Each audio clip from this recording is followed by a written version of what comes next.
One thing that I've become quite conscious of on my channel recently is my personal preference with smaller pieces.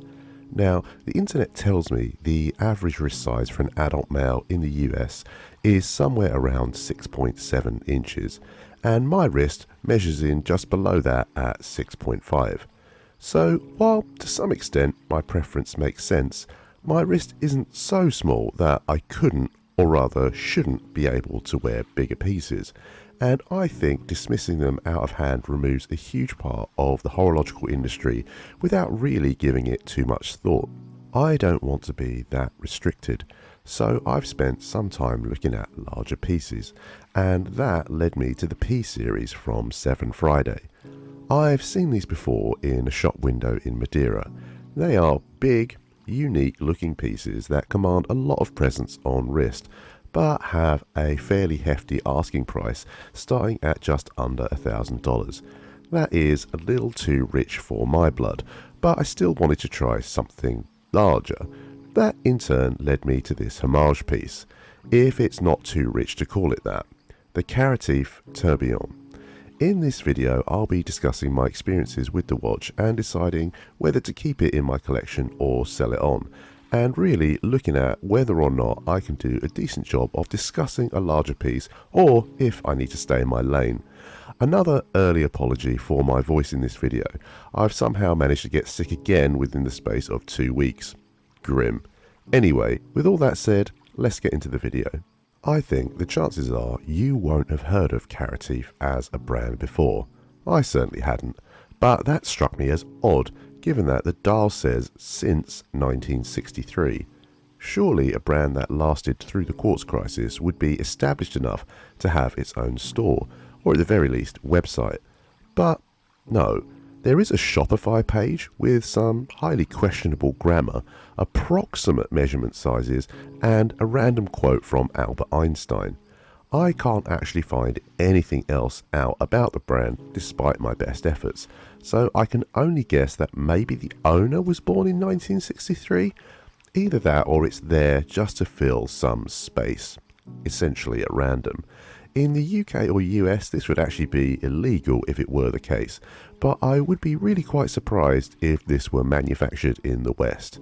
The watch industry has some inbuilt reverse ageism going on, and brands love to flaunt their heritage, so I can understand why this might have been included.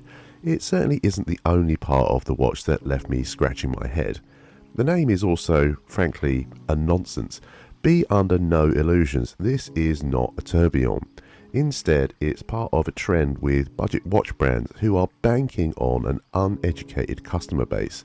There are a huge number of models out there labelled as tourbillons that actually just have the balance wheel on display.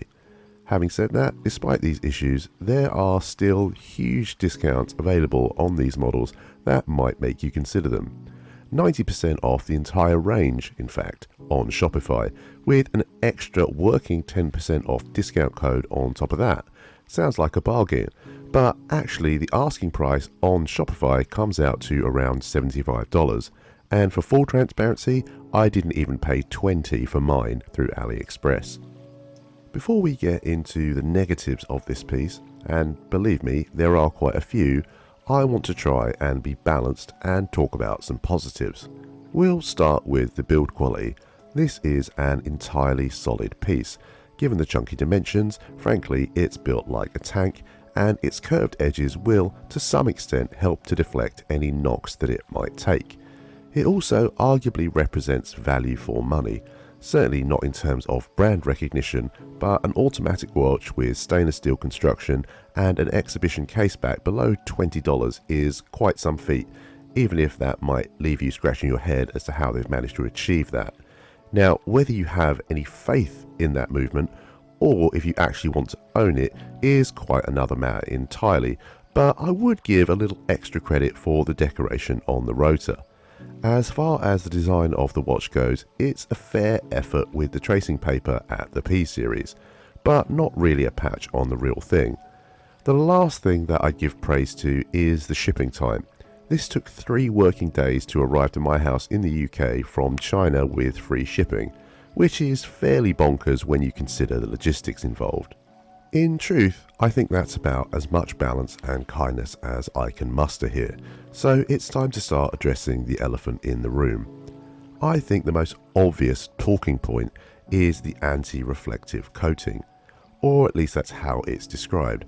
I half suspect that it might just be a piece of coloured glass, but regardless, whatever has been done here is the most extreme I've ever seen and has the exact opposite effect of being anti-reflective.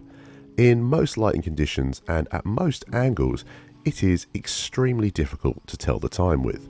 Certainly, it doesn't look this aggressive in any of the advertising materials, and as a result, this was actually the hardest watch to get footage of that I've ever tried to review. So if you're wondering why in some shots you can't see much of the dial, just know that it isn't a trick of the camera.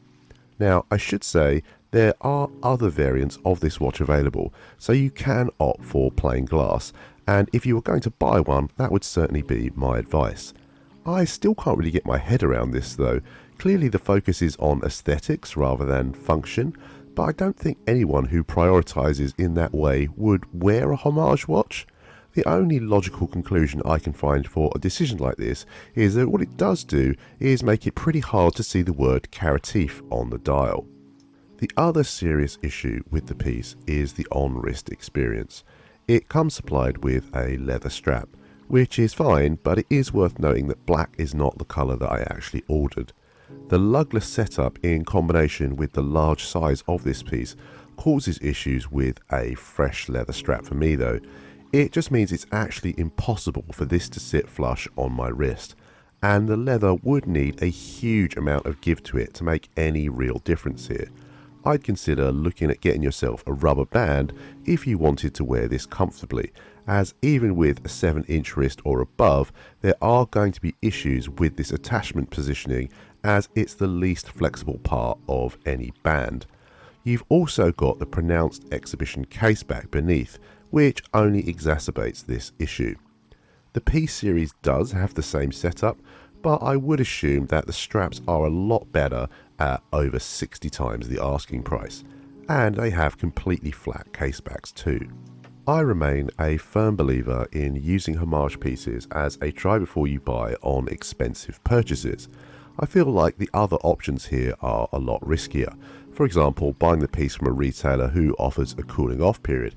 It's a great option, but I'd be terrified of picking up knocks and scratches during this time, and it would be more of a concern the more expensive the investment.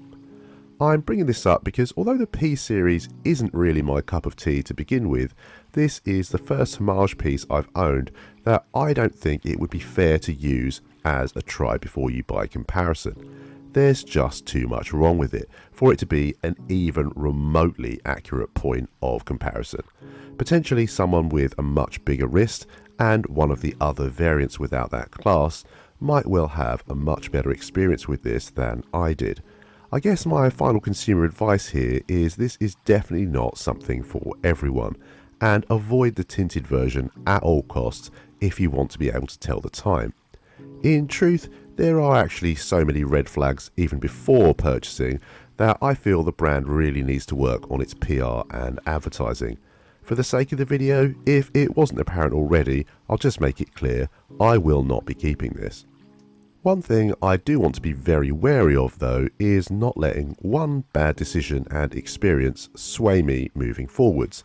Sure, this was absolutely not a watch for me, but I don't want to give up on the idea of larger pieces. This just wasn't it.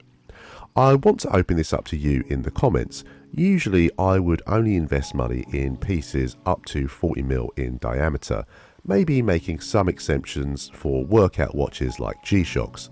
But I want this channel to be more inclusive than that. So let me know in the comments section below what are some larger pieces you'd like me to look into or would recommend based on your own experiences. To clarify here, of course I know that diameter is not everything and that lug to lug is arguably more important for how a watch wears, but at the moment I simply prefer smaller dials, so that's something else that I need to take into consideration. As ever, thank you for your time. If you've enjoyed what you've seen or found it informative, consider dropping the video a like and subscribing for more content like this in future.